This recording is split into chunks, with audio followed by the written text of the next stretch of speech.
বাচ্চা আমার পড়াশোনা করতে করতে ঘুমিয়ে পড়েছে, দেখো অঘরে ঘুমাচ্ছে, বেহুশ, কোনো হুঁশ নেই তার। বাচ্চার আমার মনে প্রচুর হিংসা এসে গেছে। গত দুদিন তাকে ঘরেই রাখা যাচ্ছিল না, কেননা সোনা যেহেতু ঘরে থাকছে। তাও গতকাল সন্ধ্যার পর থেকে দেখছি একটু সাবলীল হয়েছে, হিংসাটা একটু কমেছে, মানে বুঝছে যে ঠিক আছে দুজনেই থাকি, অসুবিধা কিছু নেই, ও আমার কোনো ক্ষতি করবে না।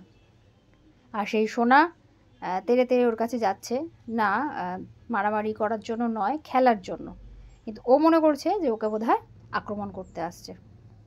আর আমি পাগল হয়ে যাচ্ছি এইসব নিয়ে। তার উপর ছোট বাচ্চাগুলোকে একদমই সহ্য করতে পারছে না তুলা। তারা দরজার সামনে আসছে আর সেই জানলা দিয়ে ফুরুত করে পালিয়ে যাচ্ছে, মানে একদমই একাচোরা হিংসুটে বিড়ালে। একা থাকবো, একা খাবো, সব আদর একাই পাবো। বাবু, সোনু, হিংসুটে তুলা, ও কাউকে ভাগ দেবে না, ভাগ করে চলতে হবে, সবাইকে নিয়ে চলতে হবে। কি বাবু?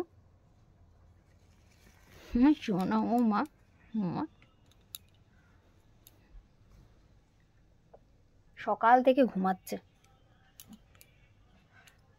যতক্ষণ জেগে থাকবে ততক্ষণ খেলবে, আর তারপর এই যে ঘুম। এখন 1:05 দুপুর, আর সেই মোটামুটি 7:30 থেকে এইরকম ঘুমাচ্ছে। কখনো খাটের তলায়, কখনো মেঝেতে সামনে, আবার কখনো এই যে সোফায় উঠে, আবার কখনো জানলার উপরে উঠে যাচ্ছে।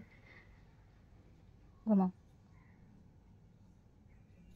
সে খেতে একদমই পছন্দ করে না, একদমই খেতে ভালোবাসে না। তাকে যে কি কষ্ট করে আমি খাওয়াই, সেও এক জ্বালা।